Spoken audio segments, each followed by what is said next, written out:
ಜೀವದ ರೊಟ್ಟಿಯ ಕಾರ್ಯಕ್ರಮಕ್ಕಾಗಿ ಪ್ರಭು ಯೇಸುವಿನ ನಾಮದಲ್ಲಿ ನಿಮ್ಮನ್ನು ಸ್ವಾಗತಿಸುತ್ತೇನೆ. ಯೇಸು ಕ್ರಿಸ್ತನ ಜೀವದ ವಾಕ್ಯಗಳನ್ನು ಈ ಸಮಯದಲ್ಲಿ ನಾವು ಧ್ಯಾನಿಸಿಕೊಳ್ಳೋಣ. ಮತ್ತಾಯ ಬರೆದ ಸುವಾರ್ತೆ 5ನೇ ಅಧ್ಯಾಯ 3ನೇ ವಾಕ್ಯದಿಂದ ಓದಿಕೊಳ್ಳುತ್ತೇನೆ. ಆತ್ಮದಲ್ಲಿ ಬಡವರಾಗಿರು ಧನ್ಯರು, ಪರಲೋಕ ರಾಜ್ಯವು ಅವರದು. ದುಃಖ ಪಡುವವರು ಧನ್ಯರು, ಅವರು ಸಮಾಧಾನವನ್ನು ಹೊಂದುವರು. ಶಾಂತರು ಧನ್ಯರು, ಅವರು ಭೂಮಿಗೆ ಬಾಧ್ಯರಾಗುವರು. ನೀತಿಗೆ ಹಸಿದು ಬಾಯಾರಿದವರು ಧನ್ಯರು, ಅವರಿಗೆ ತೃಪ್ತಿಯಾಗುವುದು. ಕರುಣೆಯುಳ್ಳವರು ಧನ್ಯರು, ಅವರು ಕರುಣೆ ಹೊಂದುವರು. ನಿರ್ಮಲ ಚಿತ್ತರು ಧನ್ಯರು, ಅವರು ದೇವರನ್ನು ನೋಡುವರು. ಸಮಾಧಾನ ಪಡಿಸುವವರು ಧನ್ಯರು, ಅವರು ದೇವರ ಮಕ್ಕಳು ಅನ್ನಿಸಿಕೊಳ್ಳುವರು ಎಂಬುದಾಗಿ. ಹಲ್ಲೆಲೂಯಾ. ದೇವರ ಪರಿಶುದ್ಧ ನಾಮಕ್ಕೆ ಸ್ತೋತ್ರವಾಗಲಿ. ಪ್ರಿಯರಾದವರೇ, ಇಲ್ಲಿ ವಾಕ್ಯವನ್ನು ನೋಡುತ್ತೇವೆ. ಮತ್ತಾಯ ಬರೆದ ಸುವಾರ್ತೆ 5ನೇ ಅಧ್ಯಾಯದಲ್ಲಿ 1ನೇ ವಾಕ್ಯದಲ್ಲಿ ನಾವು ನೋಡುವಾಗ ಯೇಸು ಕ್ರಿಸ್ತನು ಆ ಜನರನ್ನು ಕಂಡು ಬೆಟ್ಟವನ್ನು ಹತ್ತಿ ತನ್ನ ಶಿಷ್ಯರಿಗೆ ಉಪದೇಶ ಮಾಡಿ ಈ ರೀತಿಯಾಗಿ ಹೇಳಿದರು ಎಂಬುದಾಗಿ ವಾಕ್ಯ ಹೇಳುತ್ತದೆ. ಈ ಒಂದು ವಾಕ್ಯವನ್ನು ನೋಡುವಾಗ ಈ ಒಂದು ಮತ್ತಾಯ ಬರೆದ ಸುವಾರ್ತೆಯನ್ನು 5ನೇ ಅಧ್ಯಾಯ 6ನೇ ಅಧ್ಯಾಯ 7ನೇ ಅಧ್ಯಾಯದಲ್ಲಿ ನೋಡುವಾಗ ಒಂದು ಗೋಲ್ಡನ್ ರೂಲ್ ಎಂಬುದಾಗಿ ಹೇಳುವಂತರಾಗಿರ್ತಾರೆ. ಅದರಿಂದ ದೇವರು ಕೊಟ್ಟಂಥ ಒಂದು ಒಳ್ಳೆ ಚಿನ್ನದಂಥ ಒಂದು ರೂಲ್ ಎಂಬುದಾಗಿ ಕೂಡ ನಾವು ನೋಡಬಹುದು. ಆದ್ದರಿಂದ ಇಲ್ಲಿ ಅನೇಕ ಧನ್ಯತೆಯನ್ನು, ಬಾಧ್ಯತೆಯನ್ನು, ಭಾಗ್ಯವನ್ನು ದೇವರು ಅನುಗ್ರಹಿಸಿದ್ದಾರೆ. ಯಾರು ಭಾಗ್ಯವಂತರು ಎಂಬುದಾಗಿ ನಾವಿಲ್ಲಿ ನೋಡುತ್ತೇವೆ. ಅನೇಕರು ಈ ಲೋಕದಲ್ಲಿ ಹೇಳುವಂಥ ಒಂದು ಕಾರ್ಯವನ್ನು ನೋಡುತ್ತೇವೆ. ಅವರಿಗಿರುವಂಥ ಹಣ, ಐಶ್ವರ್ಯ, ವಿದ್ಯೆ, ಅವರಲ್ಲಿರುವಂಥ ಸಂಪತ್ತು, ಅವರಿಗಿರುವಂಥ ಕಾರ್ಯವನ್ನು ನೋಡಿ ಅವರಿಗಿರುವಂಥ ಮನೆಗಳನ್ನು, ಅವರಲ್ಲಿರುವಂಥ ಬಂಗ್ಲಾ, ಕಾರು, ಅನೇಕ ವಿಷಯದಲ್ಲಿ ನೋಡಿ ಇವರೆಷ್ಟು ಭಾಗ್ಯವಂತರಪ್ಪ ಎಂಬುದಾಗಿ ನಾವೇ ಕೆಲವೊಂದು ಸಮಯದಲ್ಲಿ ಹೇಳುತ್ತಾರೆ.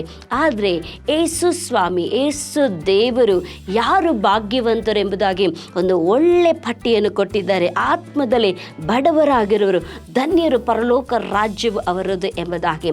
ಆದ್ದರಿಂದ ನಿಮಗೆ ನನಗೆ ಪರಲೋಕ ರಾಜ್ಯ ಬೇಕಂದರೆ ನಾವು ಏನಾಗಿರಬೇಕು? ಆತ್ಮದಲ್ಲಿ ಬಡವರಾಗಿರಬೇಕು. ಅಲ್ಲಿ ವಾಕ್ಯ ಹೇಳ್ತದೆ, ದುಃಖ ಪಡುವರು ಧನ್ಯರು, ಸಮಾಧಾನವರು ಹೊಂದುವರು ಎಂಬುದಾಗಿ. ಇವತ್ತು ಲೋಕದಂತ್ಯ ಎಲ್ಲ ಕಡೆಯಲ್ಲೂ ಮನುಷ್ಯನು ದುಃಖ ಭರಿತರಾಗಿದ್ದಾರೆ. ಆದರೆ ನಿಜವಾದಂಥ ದುಃಖ ನಾನು ಮಾಡಿದಂಥ ಪಾಪಕ್ಕಾಗಿ ನಾನು ಮನಸ್ತಾಪ ಪಡುವಂಥ ಆ ಒಂದು ಮನಸ್ತಾಪದ ದುಃಖವೇ ಅದೇನಾಗಿದೆ, ನಮಗೆ ಸಮಾಧಾನವನ್ನು ಕೊಂಡು ಬರುವಂಥದ್ದಾಗಿದೆ. ಅದು ಮಾತ್ರ ಅಲ್ಲ, ಶಾಂತರು ಧನ್ಯರು ಎಂಬುದಾಗಿ. ಆದ್ದರಿಂದ ದೇವರ ಮಕ್ಕಳಾದಂಥ ನೀವು ನಾವು ನಮಗೆ ನಡೆಯುವಂಥ ಎಲ್ಲ ಮೋಸಗಳು, ವಂಚನೆಗಳು, ನಮಗೆ ನಡೆಯುವಂಥ ಪ್ರತಿಯೊಂದು ಕಷ್ಟದಲ್ಲೂ ನಾವು ಶಾಂತರಾಗಿರುವಾಗ ನಾವು ಧನ್ಯರಾಗಿರುತ್ತೇವೆ ಎಂಬುದಾಗಿ ವಾಕ್ಯ ಹೇಳ್ತದೆ. ಅದು ಮಾತ್ರ ಅಲ್ಲ, ವಾಕ್ಯ ಹೇಳುತ್ತದೆ, ನೀತಿಯ ನಿಮಿತ್ತ ಬಾಯಾರಿದವರು ಧನ್ಯರು, ಅವರಿಗೆ ತೃಪ್ತಿಯಾಗುವುದೆಂಬುದಾಗಿ. ಈ ಲೋಕದಲ್ಲಿ ಇವತ್ತು ಎಲ್ಲಿ ನೋಡಿದ್ರೂ ನ್ಯಾಯ ಇಲ್ಲ, ನೀತಿ ಇಲ್ಲ, ಧರ್ಮ ಇಲ್ಲ. ಎಲ್ಲಿ ನೋಡಿದ್ರೂ ಅನ್ಯಾಯ, ಎಲ್ಲಿ ನೋಡಿದ್ರೂ ಅಧರ್ಮ, ಎಲ್ಲಿ ನೋಡಿದ್ರೂ ಕೆಟ್ಟದೆ. ಆದರೆ ವಾಕ್ಯ ಹೇಳ್ತದೆ, ನೀತಿಗೆ ಹಸಿದು ಬಾಯಾರಿದವರು ಧನ್ಯರು, ಅವರಿಗೆ ತೃಪ್ತಿಯಾಗುವುದು ಎಂಬುದಾಗಿ. ಯಾಕೆ ಅನ್ಯಾಯಗಳು, ವಂಚನೆಗಳು, ಕಳ್ಳತನಗಳು, ಮೋಸಗಳು ಗೊತ್ತಾ? ಅವರ ಜೀವಿತದಲ್ಲಿ ತೃಪ್ತಿ ಇಲ್ಲದರಿಂದನೇ ಅನೇಕ ಕಳ್ಳತನ, ಮೋಸಗಳು. ಆದರೆ ಇಲ್ಲಿ ದೇವರು ಹೇಳುತ್ತಾರೆ, ಅವರು ಬಾಯಾರಿದವರು ಧನ್ಯರು ಎಂಬುದಾಗಿ. ಇನ್ನೊಂದು ವಾಕ್ಯ ಹೇಳ್ತದೆ, ಕರುಣೆಯುಳ್ಳವರು ಧನ್ಯರು, ಅವರು ಕರುಣೆ ಹೊಂದುವರು ಎಂಬುದಾಗಿ. ಅದರಿಂದ ನೀವು ನಾನು ಮತ್ತೊಬ್ಬರಿಗೆ ಕರುಣೆ ತೋರಿಸುವಾಗ ನಮಗೂ ಕರುಣೆ ಸಿಗುತ್ತದೆ ಎಂಬುದಾಗಿ. ಆದ್ದರಿಂದ ಇನ್ನೊಂದು ವಾಕ್ಯ ಹೇಳ್ತದೆ, ನಿರ್ಮಲ ಚಿತ್ತರು ಧನ್ಯರು, ದೇವರನ್ನು ನೋಡುವರು ಎಂಬುದಾಗಿ. ಆದ್ದರಿಂದ ನಿರ್ಮಲ ಚಿತ್ತದಿಂದ, ಶಾಂತದಿಂದ ಇರುವವರು ಕರ್ತನನ್ನು ನೋಡುತ್ತಾರೆ, ದೇವರನ್ನು ದರ್ಶಿಸುತ್ತಾರೆ ಎಂಬುದಾಗಿ ವಾಕ್ಯ ಹೇಳುತ್ತದೆ. ಕೊನೆಯದಾಗಿ ಅಲ್ಲಿ ವಾಕ್ಯ ಹೇಳ್ತದೆ, ಸಮಾಧಾನ ಪಡಿಸುವವರು ಧನ್ಯರು, ಅವರು ದೇವರ ಮಕ್ಕಳು ಅನ್ನಿಸಿಕೊಳ್ಳುವರು ಎಂಬುದಾಗಿ.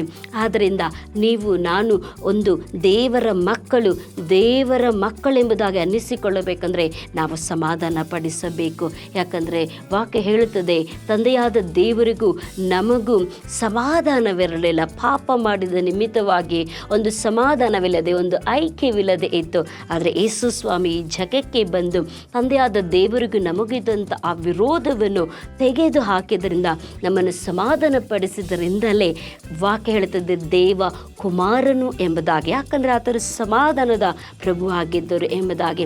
ಆದ್ದರಿಂದ ನಾವು ಅನೇಕರ ಕುಟುಂಬಗಳಿಗೆ, ಸ್ನೇಹಿತರಿಗೆ, ಬಂಧು ಬಳಗಗಳಿಗೆ ಎಲ್ಲ ವಿಷಯದಲ್ಲಿ ಸಮಾಧಾನ ಪಡಿಸುವಾಗ ನಾವು ದೇವರ ಮಕ್ಕಳಾಗಿರುತ್ತೇವೆ. ಆದ್ದರಿಂದ ಪ್ರೇರಾದವರೇ, ಈ ಗೋಲ್ಡನ್ ರೂಲನ್ನು ನಿಮ್ಮ ಮನಸ್ಸಲ್ಲಿ ಇಟ್ಟುಕೊಳ್ಳಿ. ಈ 3 ಅಧ್ಯಾಯವನ್ನು ಓದಿಕೊಳ್ಳಿ. ದೇವರ ನಿಶ್ಚಯವಾಗಿ ಅನೇಕ ದೇವರ ಸಂದೇಶವನ್ನು ಯಾವ ರೀತಿಯಾಗಿ ಜೀವಿಸಬೇಕು, ಬಾಳಬೇಕೆಂಬ ಒಂದು ನಿರ್ಮಲವಾದಂಥ ಒಂದು ಮಹಿಮೆಯಾದಂಥ ಕರ್ತನು ವಾಕ್ಯವನ್ನು ನಮಗೆ ಕೊಟ್ಟಿದ್ದಾರೆ.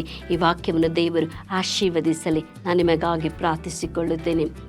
ಪ್ರಿಯ ಪರಲೋಕದ ತಂದೆಯಾದ ದೇವರೇ, ಈ ವಾಕ್ಯಗಳಿಗಾಗಿ ನಮಗೆ ಸ್ತೋತ್ರ ರಾಜ.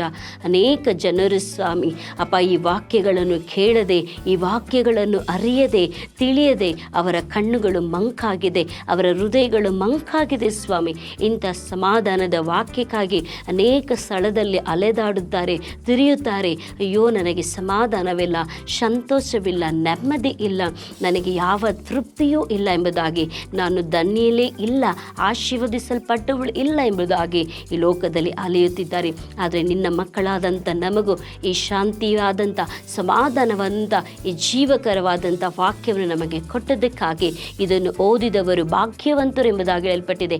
ಇದನ್ನು ಕೇಳುವಂಥವರು ಧನ್ಯರು, ಇದರ ಪ್ರಕಾರ ಕೈಗೊಂಡು ನಡೆಯುವವರು ಧನ್ಯರು ಎಂಬುದಾಗಿ ಹೇಳಲ್ಪಟ್ಟಿದೆ. ಆ ಧನ್ಯತೆ ಜೀವಿತವನ್ನು ಅಪ್ಪ ಸ್ವಾಮಿ ಈ ದಿನ ಈ ಸಂದೇಶವನ್ನು ಕೇಳುತ್ತಿರುವಂಥ ಮಕ್ಕಳಿಗೂ, ಈ ವಾಕ್ಯವನ್ನು ಸಾರುತ್ತಿರುವಂಥ ನನಗೂ ರಾಜ, ನೀವು ಕೊಟ್ಟದಕ್ಕಾಗಿ ಕೃತಜ್ಞತಾ ಸ್ತುತಿ ಸ್ತೋತ್ರಗಳನ್ನು ಸಲ್ಲಿಸಿಕೊಳ್ಳುತ್ತೇವೆ.